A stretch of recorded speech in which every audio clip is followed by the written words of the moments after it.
You can make your website faster and use less data by making sure you don't request files you don't need.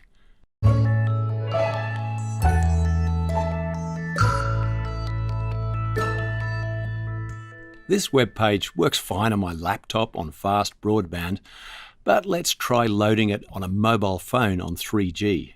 Now, this is the kind of experience most of your users will get, and that's not so good.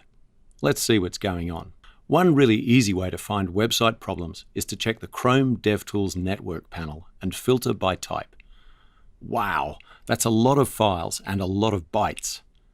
The individual JavaScript files may not be very large, but each file needs to be parsed and executed and means another request to the server, which can slow down your site and use battery.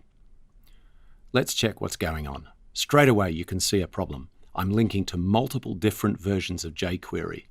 Now it gets worse. I've linked to the full fat version as well as the minimized one. Let's get rid of the files we don't need.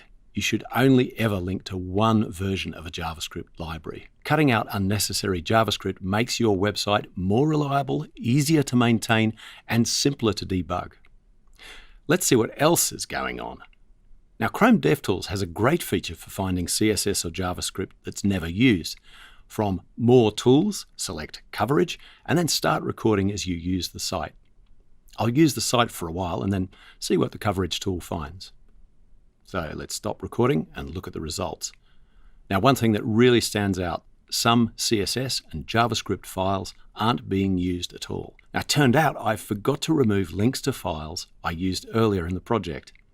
I can get rid of those straight away, and that's a big weight reduction and less file requests, all without changing any code.